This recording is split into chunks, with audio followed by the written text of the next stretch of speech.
All right. So today we're going to be talking about the Master of Science in Secondary Education. And just want to say welcome, and we'll do some introductions. My name is Alyssa Yesko. I'm the director of the Pathways into Education Center. I may have spoke to many of you as you've been sort of exploring this program. If you've reached out to the PI Center, we're a great resource, a great place to start if you have questions. We answer questions about all of our programs. We help with teacher certification. We work with our undergraduate and graduate population. So we're really like a great hub for the School of Education. And then we have two members of the Educational Theory and Practice Department here with us today. We have Dr. Brett Levy and Dr. Joelle Mann. So would you guys mind just introducing yourselves and telling us a little about yourselves? Hi, everybody. My name is Brett Levy. I'm the director of the MSSE program, and my focus is on social studies education. But right now I'm helping to manage the program also. And welcome, and look forward to answering any questions you might have. And thanks for your interest in becoming a teacher. Hi, everyone. My name is Joelle Mann. Welcome. We're happy you're here today. My job, you'll be working with me throughout your time in the program if you decide to come and join us. I coordinate all the field experiences for the MSSE program. So that means all things student teaching related. So all your placements and where you'll be while you are working through the program and while you are working on becoming a certified teacher in New York State. Thank you both. Yes, I'll make my way through the slides. So I always like to start off just talking a little bit about the process of becoming a teacher in New York State. This is a teacher preparation program, and for those of you here, I am hopeful that you are here because you'd like to teach. So in order to teach in New York State, you need both initial and professional certification. Initial certification is that entry level certification, the first certification that teachers earn. It consists of coursework, field experiences, student teaching, exams, workshops. There's a bunch that goes into that. And it can be obtained at either the undergraduate or the graduate level. Here at UAlbany, it is obtained at the graduate level. And so this is a perfect program for someone who does not have a background or a prior certification in teaching.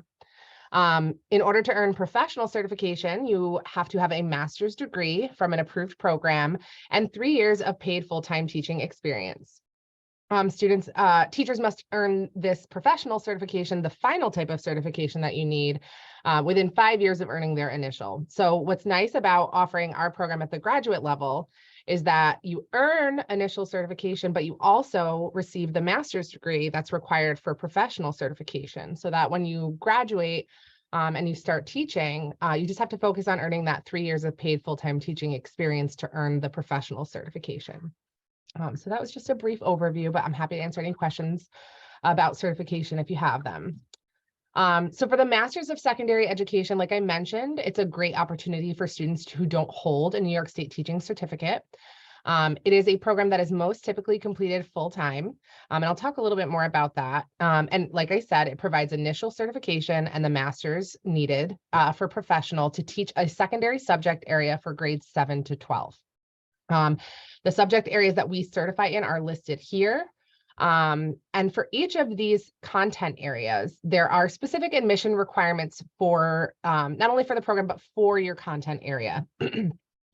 Typically, that consists of a major in your content area, or if you had not majored in the content area you'd like to teach, usually 36 credits in that content area with some more specific requirements for certain subject areas. I'm thinking of social studies and the sciences. There are some little additional things and courses that you would need for those particular content areas. And I'm also happy to talk with you a little bit more about that. The coursework to complete the degree consists of 12 credits of foundations in education, 3 in technology and media, 3 in literacy, 6 credits in your content area at the graduate level, and then 18 credits of methods and field experiences. And that includes your full-time student teaching at the end of your program. Just want to mention for any students who are here who are current undergraduates at UAlbany, we do also offer for our students the Great Dane Teacher Pathway, which is a combined bachelor's master's program that allows you to pursue an accelerated admission to one of the approved graduate teacher prep programs that we offer, like the Master's in Secondary Education. Not something that you necessarily enter as a freshman. So if you are a sophomore or a junior, don't worry, you haven't missed the boat. But rather it's a pathway that you take during your entire time at UAlbany. You apply to the combined program in your junior year by simply applying to the master's program. And then you are able to start integrating graduate coursework up to 12 credits into your senior year. For those 12 credits, the courses can double count when it matches up on your degree audit. And you earn teacher certification after completing the master's.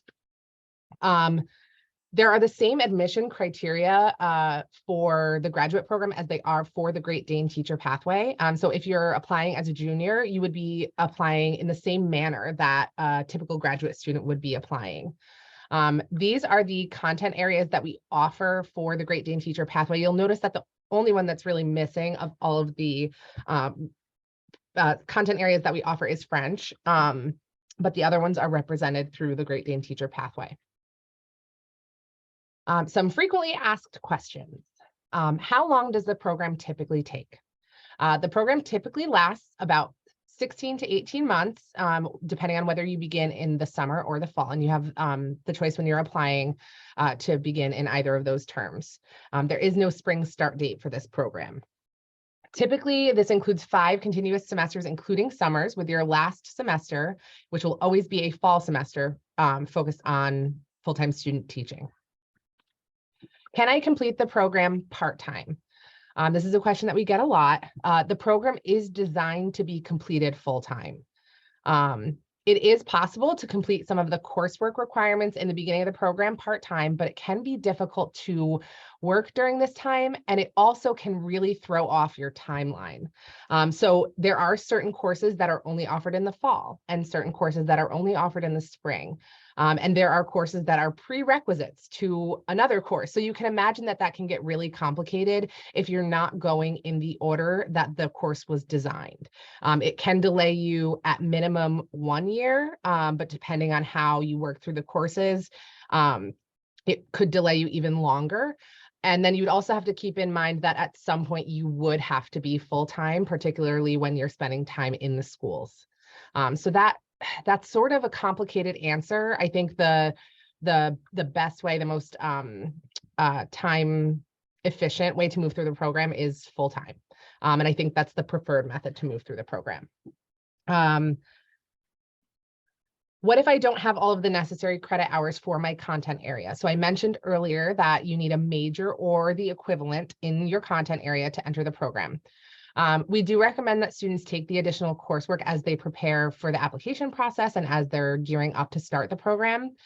Students are able to apply with a 9-credit deficiency, but those courses would need to be completed during their time in the MSSE if they don't take them before starting the program. We don't typically, oh, sorry, go ahead. I just want to comment.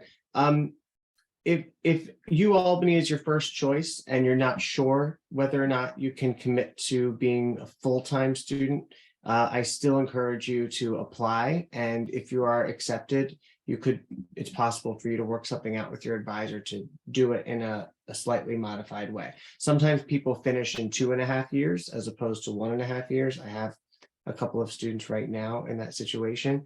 What is required, though, is that during student teaching, you really need to be available full-time because that requires you to just be fully present and fully committed to the teaching. You kind of are like a full-time teacher during that semester. Joelle, would you agree with what I'm saying?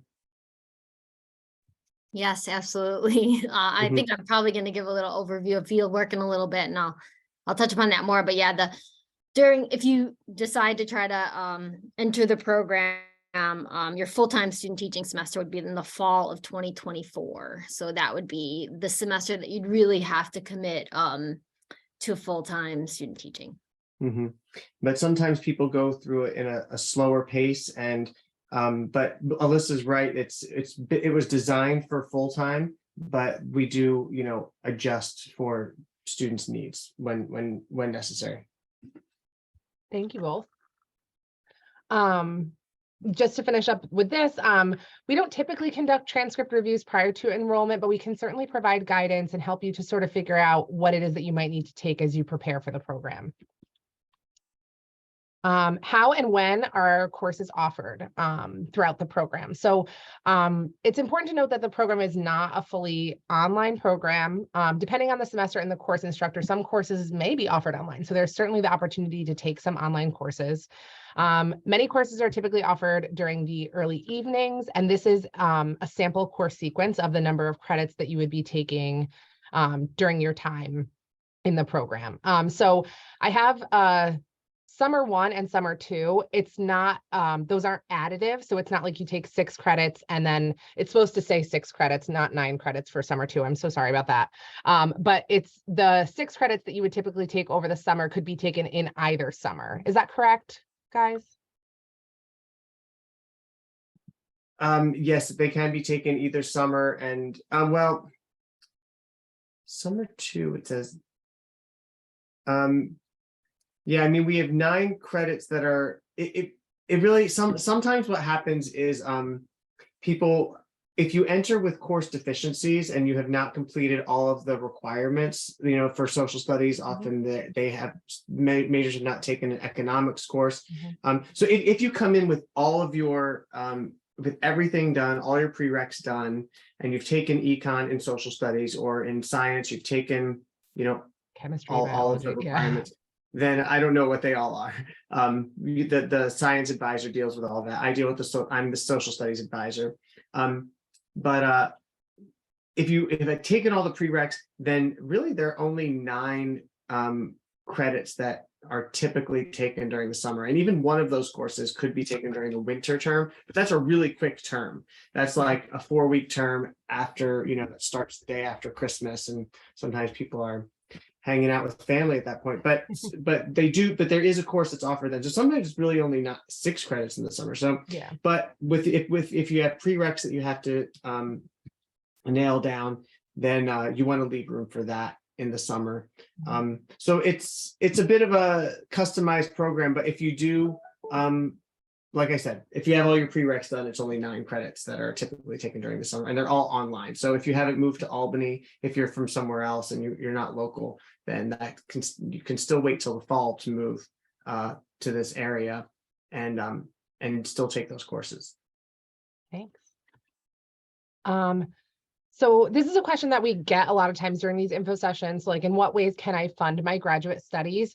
And I like to point out that this isn't necessarily my area of expertise. So, right, we're at a really large university. And so there are offices that I think better handle that and can give you the most up-to-date and accurate information. So for questions about tuition fees, aid, payment plans, financial aid is the best place to go for that information. But I can let you guys know that there are university-wide scholarships available. Obviously for those scholarships, you're applying against, you know, the entire university, and that's why we have School of Education scholarships, a much smaller pool that you're applying against. And there are lots of actually very specific scholarships that are designed for people who want to teach. And so think about an even smaller pool. So there are opportunities to help to fund your graduate studies. And I think financial aid can be really helpful with sorting through like some of the questions about finances. I do want to also mention though that I did mention, what's that? I just want to emphasize that there are really a lot of scholarships. Yeah. And they're not all huge, but Right. they, you know, every little bit helps. I understand. So, you know, if you're admitted, then I encourage you to look at this list and, you know, apply. Yeah, and you're eligible to apply for that each year that you're a student here. I also want to mention, I did say this is a really large university, but this program is relatively small. So I do want to point that out. You're not sitting in a lecture of like 200 people. I think our cohorts have been somewhere around 30. Is that correct? Yes. Yeah. So it's a between cohort 30 and 40. It's a cohort-based program. And so, you know, some of your classes may be right around that 30-ish, 30 to 40 range. Some could be smaller.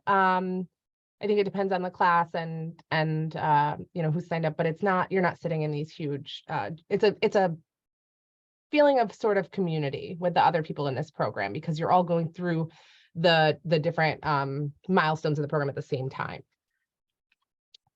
So information for applicants. For the application, what's required: transcripts from all the schools attended, 3 letters of recommendation, a 3.0 GPA or higher, or a 3.2 GPA if you're applying through the Great Dane Teacher Pathway, a statement of background and goals, and the content area courses or credits that are required for your content area.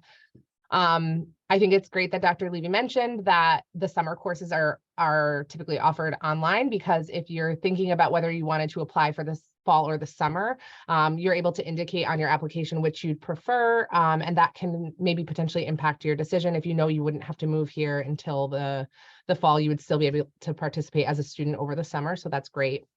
And the way that the application process works is that you would be contacted for an interview if the admissions committee wishes to pursue your application further. As far as transcripts go for the application, sorry to if cut you in have again. previously attended UAlbany, or if you're a student here right now, you don't need to request a transcript from our registrar's office. Those are automatically uploaded to your application. You can upload an unofficial transcript to your online application portal. It's just we would need the official transcripts once you're admitted. And there's great information on the Graduate Page website about how to get those transcripts to us from your other institutions, either via mail or online. For your letters of recommendation, these are submitted directly through the online application portal. So you'll provide contact information for your recommenders, and they will receive communication with instructions on how to submit their letters. We always recommend that your letters of recommendation be specific to the program that you're applying to, rather than a generic, Alyssa's great. Letters of recommendation from professors. This is a question that we get a lot. The reason that we want at least 2 of your letters to be from professors, specifically and particularly in your content area, is to speak to your academic capability. But we do get questions, if I've been out of school for 15 years, I don't keep in touch with my college professors, which is understandable. And so in those cases, professional references are acceptable. But can your recommender still speak to the characteristics or skills that you possess that would make you a successful graduate student or highlight your academic potential? So speak with your recommenders if that's the route that you're going to have to take. Now, I want to also point out that this option shouldn't be utilized if you're a recent graduate or a current student, right? We are saying that a professional reference is acceptable if it's really sort of an impossibility to be in touch with professors from a long time ago. And so if you're a current student, if you just graduated, think back to some professors that you may be related with well or did well in their course. Give your recommenders plenty of notice, as well as a hard deadline ahead of the application due date. So a lot of times, at least for me, so maybe this is an anecdotal thing, but when I've been asked to write letters of recommendation, it's very helpful for me to have a deadline. And so to just let them know, maybe the applications are due December 31st with the understanding that the holidays are coming up, maybe say, could you please have your recommendation letter submitted by the 15th? Something like that can be helpful for busy professionals and faculty to have that hard, fast deadline. For your statement of goals or the written component of your application, for us, we will be looking to determine your fit for the program. So what can you offer the program? We're also looking at your writing skills. For you, this allows you to highlight your background, your strengths, and what you hope to get out of the program. It should be purposeful and to the point. And we always recommend that you're doing extensive research on the program that you're applying to. So what about this program in particular has drawn you to apply? There's many helpful online resources to write a statement of goals. And your previous institution's Career Center could also be a good resource, even if you're alumni, to sort of talk to you about what's important to include in that, the written statement. Why choose UAlbany? So we have some a history of excellent rankings as within the School of Education, just being ranked the #1 public school of education in New York and the #2 best public school of education in the Northeast. Although this isn't an online program, as I mentioned, you will likely take some online courses, and we have been leaders in offering online courses for decades now. It's an excellent value and investment in your future. We started out as a a school for teachers, right? So that's how UAlbany got its start. So we have been at this for a while. I know the School of Education, I know the faculty, I know the staff. We work hard to make sure that you are learning the most up-to-date, applicable, and sort of important information for this field. We don't take it lightly that we are training and educating future teachers and knowing the impact that they'll have on students throughout their future. You get great support. So you have advisors that guide you through your program, provide career development and advice. And I'm going to have Dr. Mann just talk a little bit about your practicum in student teaching. So, you are never expected to find your own placements. In fact, that's probably frowned upon. I don't know. There are very specific requirements from New York State Education Department for these placements. So I'm going to let Dr. Mann, because she's the expert, talk a little bit about that. Okay. Thanks, Alyssa. So I just put just a document in the chat, and that's just for your reference. It also has my contact information on the bottom, just my email. If you have any questions after this and you want to just send me an email, I'm happy to help you with anything that you need or any questions you have. Fieldwork is pretty simple. So I'm just going to outline our main goals for you here. Our first goal of all fieldwork in our program is that we want to give you exposure to a variety of different school settings, right? So that you understand a kind of school that might be a great fit for you. So that's one of our first goals. Second, we give you enough field experience so that you can earn New York State certification. New York State has some very specific rules about fieldwork and student teaching, and we fulfill the amount of time that you have to do as a student teacher in order to earn that certification by the time you're done with our program. Finally, one of the unique things about our program is that you actually have field experiences throughout the program, right? So unlike other programs where everything's stuffed into one semester, we give you exposure to those different settings during 3 different semesters. So you can really see if you're a person who is, thinks you want to be a teacher, but if you haven't been in a classroom that much, it's good you start off right away with some exposure to a classroom. So you can really figure out if you're a good fit, because that's part of what you're trying to figure out, of course, by getting a master's degree. So we have 3 main field experiences, and in the sheet I just gave you in the chat, it outlines those 3 experiences. Your first semester, or your first, I should say, main semester, not a summer semester, in the program will be fall of 2023. During that semester, you take ETAP 512, and that class is connected to your first field experiences, which is basically 100 observation/volunteer hours. So I place you in a placement. You complete those hours, you do some things in the class to also support those hours. You talk about reflection, and it's to give you some exposure and to start some networking in a school. Your second field placement would be in the spring of 2024. During that time, that's your middle school placement. New York State defines middle school as grades 7 through 9. And so during that placement, you work with the teacher and you generally take over about two of their classes after about 6 weeks, right? That's our situation right now. So it's a shortened student teaching experience during that spring. The following fall is considered, or what we consider, your full-time student teaching experience. It was Alyssa was referring to earlier. That's about a 10-week placement in a high school setting, which is grades 10 through 12. So you'll see there's a little bit of field experience through those 3 semesters as you gain more experiences in your classes and work hard to kind of work on your practice. With that said, I work with you throughout the program to fit you with a school, or fit you in a school that works for you. So you and I work together and we talk about where you live, right? And how close you are to certain schools. And so I do my best to try to not only, yes, give you exposure to diverse settings, but to also make it as convenient as possible for you, if possible.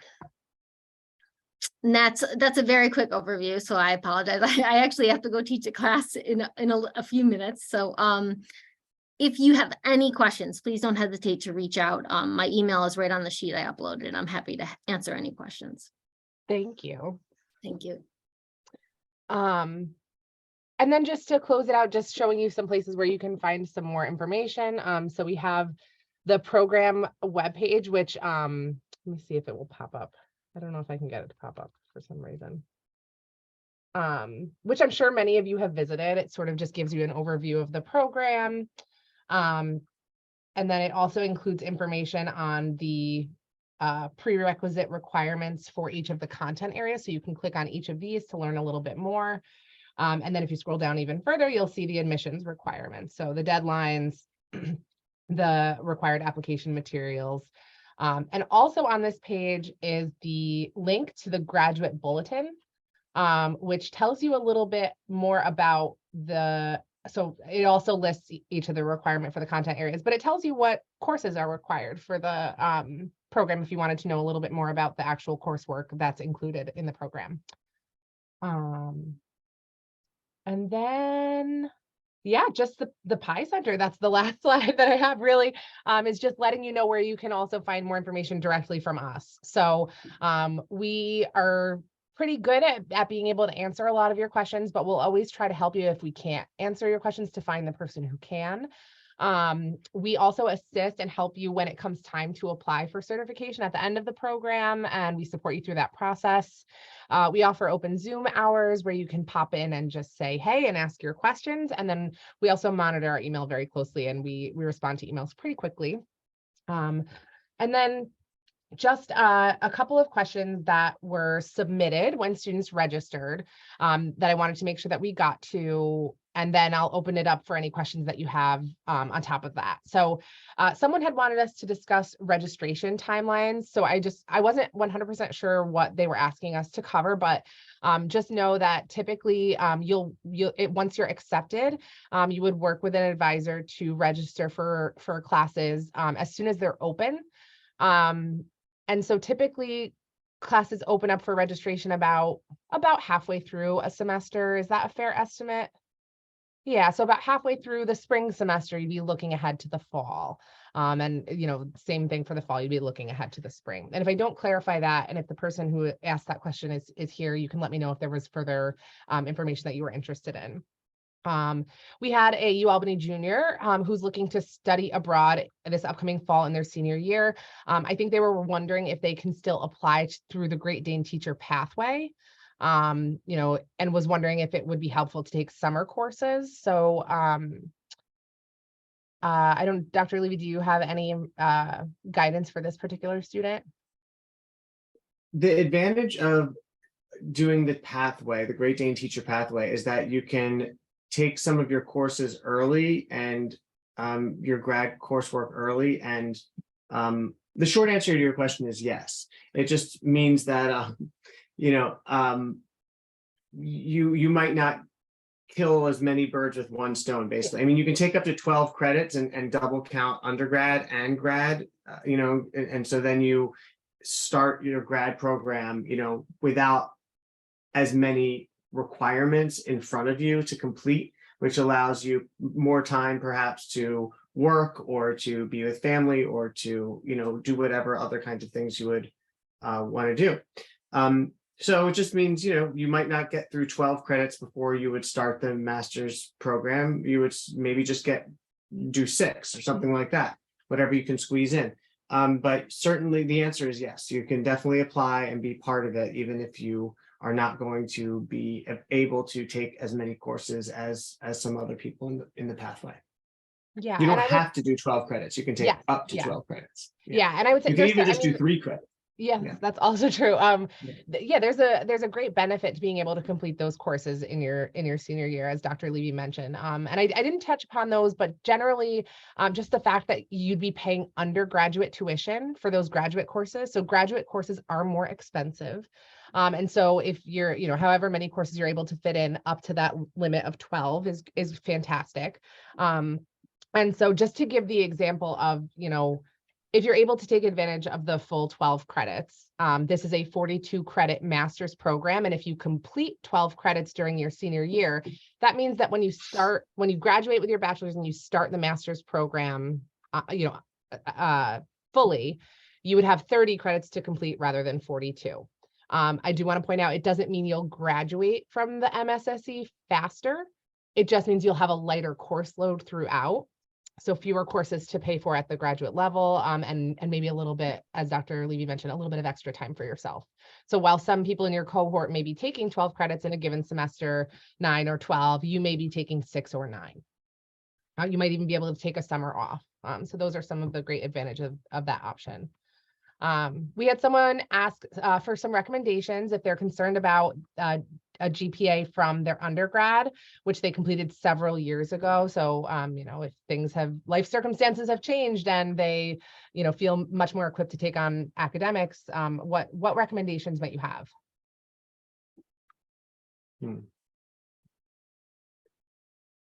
Okay. I think this is a case-by-case basis sort of thing. I think maybe underlying this question is that somebody might have a GPA lower than 3.0. There have been students who have been in the program with a GPA lower than 3.0. And so there could be things that make up for a lower than our minimum GPA. But you could bring it up by taking additional courses, especially if you need to anyway, in order to fulfill like some of the undergrad prerequisites. Like if you're a social studies person, for example, and you haven't taken 21 credits in history, which is what we expect to see. Let's say you've taken, 15, and you still have 2 history courses you need to take. You could take those now and bring up your GPA that way. If you have done all 36, you could still bring it up with an additional course. You could also just write in your essay, how you've changed or how you've, what happened during your undergrad time, not changed, but what happened during your undergrad time that might have, led to you getting a lower GPA. We take all those things into consideration, so I would say give it a shot. And we'll see where we go from there. Thank you. But we definitely have, sorry, I'll just want to repeat that we have admitted students with lower than what we can call our minimum 3.0 GPA. And we just look at you holistically, and we will consider what you say in the essay, and your recommendation letters will matter also. Certainly. Okay, thank you. So those were all of the submitted topics and questions that students wanted to have addressed, but I do want to open it up. And I'll stop sharing my screen to the participants that are here now to, either enter some questions in the chat or shout them out. Any questions that you all might have about anything we covered or something that we didn't? I have a question about, so I didn't really consider this pathway until this year. And I'm a senior now, and I was a bit concerned about whether it was too late to really start working towards like a teaching master's program. Right now, I want to go towards the social studies pathway, and I am a history minor. This semester, I'll have 18 credits to finish off my history minor. Actually, no, hold on. At the end of next semester, I should have I think it was 24 credits to finish off the history minor. I just wanted to know, if that was okay with what you guys said about the course requirement for the content area part of the application requirements. Mm-hmm. Yeah, Alice, are you able to still add coursework to your spring schedule? So the thing is, if I wanted to do that, I would, I think, have to pretty much drop my other. So what has been happening is I'm majoring in urban planning. Okay. And I'm minoring in history and geography. So in order to finish all of that, I already have 4 classes picked out for next semester. Which I could add one more. But I'm also applying for a some sort of assistant director position at the State Museum next Oh, wow. semester. So I have to see how that all works out basically. And I guess what I'm asking is, um, do I still graduate with like my urban planning degree? Because I've been building towards it and Yeah, been absolutely. very So excited. Alice, why don't you reach out to me in the Pi Center individually? Because you know, it sounds like you may end up having the required number of history credits. The remaining credits can be in other areas of the social sciences, which you may have taken some courses there. So if you want to email me individually and I can maybe take a look at your transcript and consult with Dr. Levy, who's the expert on the prereqs for social studies, and we can figure that out for sure. Okay, thank you. Thank you so much. I'll send you an email right after this one. Yeah, great. Thanks, Alice. We have a pretty clear set of requirements that, and it's kind of laid out nicely on forms for the different areas of focus. So if anybody has questions about prerequisites, Alyssa is really great at answering them. And we have some, like I said, forms that she can talk you through to help you see what the best choices might be for the next semester or the summer or even next year if you're a little bit farther out from graduation. Thanks, Dr. Mann. I had a really great question come through the chat. Am I able to become certified in both my major and minor? With the example being that history is the major and English is the minor. So our program right now only certifies in one area. Once you are certified in one content area for adolescent education, which is grades 7 to 12, it is possible to add a second certification area. This is typically done directly through NYSED instead of through completing an additional program. And it typically consists of completing a certain number of credits in the new content area. So by having a minor in English, you may have some of the coursework needed toward that extra credit requirement to add an additional certification. And that's something that I've talked to a lot of students about. So while you wouldn't graduate from our program with a certification in 2 areas, we do provide support for students who want to pursue that pathway and talk them through the process and let them know what they might need to do. That was a really good question. Do we have any other questions? Oh, are there opportunities for work study or research with professors? And if so, how do you find out about them? Dr. Levy.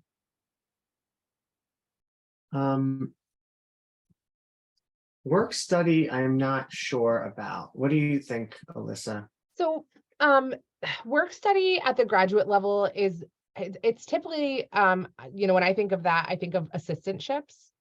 At the graduate level, so an assistantship involves you completing some type of work on campus for a given department, and it's typically about 20 hours of work, and that results in either a stipend or tuition assistance or both.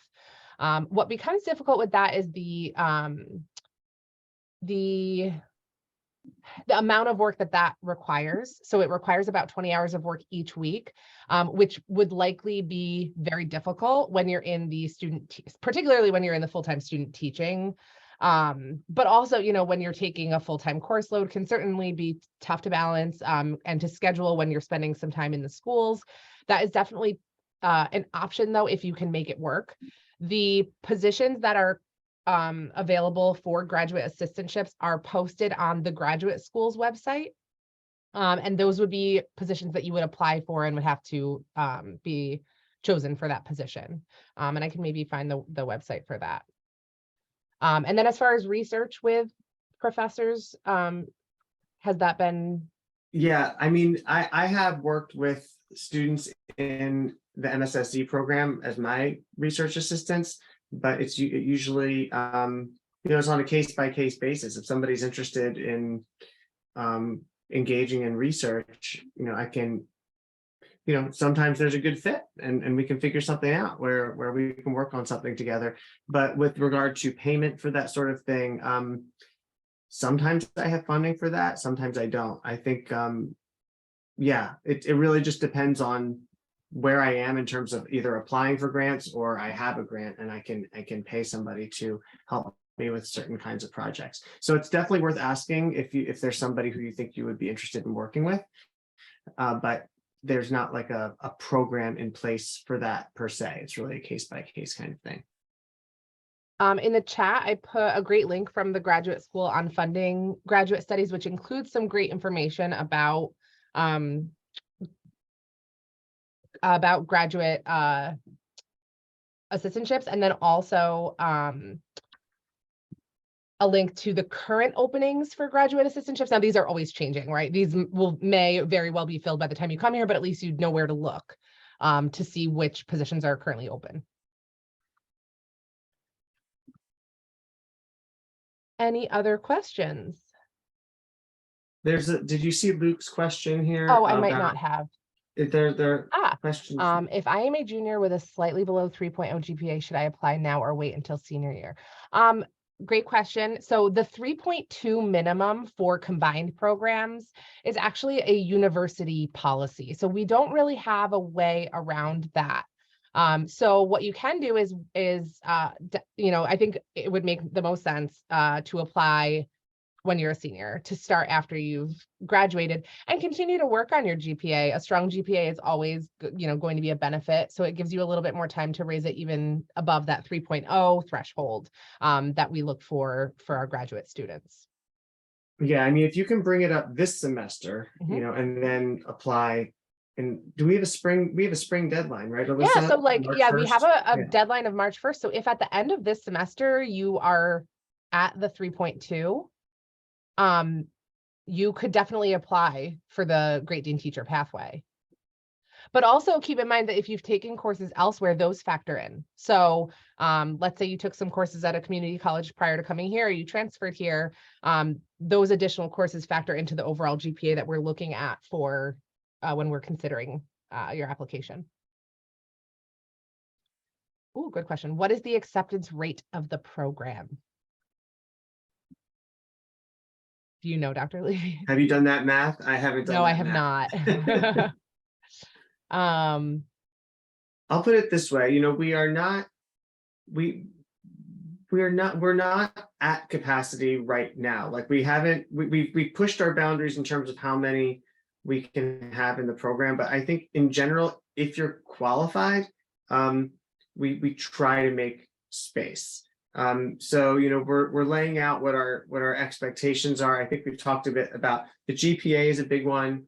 But we look for things in the essay and in the interview about really how good of a fit this is for you, as based on what you want to do with your life, and your prior experiences. If you think being with secondary school students is a great career path for you, and educating them is something you're passionate about, and you're qualified to do that in your subject area, then we'll look for what you have in your essay, and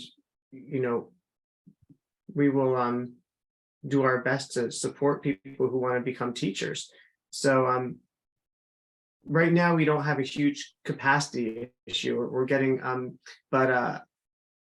so when it comes to acceptance rate, I can't tell you a clear answer, but just do your best to show your passion, show your interest, and if you haven't had experience yet with secondary school students, I would encourage you to get some. That's not a requirement, but I think that in your essay and in your interview, you'll probably be able to speak more about like why you want to do it if you have some experience with young people, especially in classrooms. But even if it's not in classrooms, even if it's like in a summer camp or in a tutoring center, or even in your regular job where you're just working with people who are a little bit younger than you, or through coaching,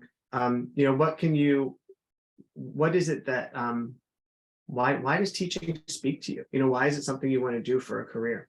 Because those will be things that we'll be curious about, because that's what's going to drive you through this program when things are a little bit challenging. It's that passion for helping people learn.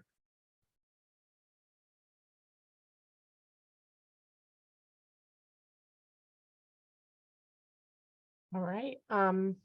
I don't see any other questions in the chat, but if anybody has any questions that come up after this session is over, I'm gonna put the Pi Center email in the chat. And you can feel free to reach out to us anytime.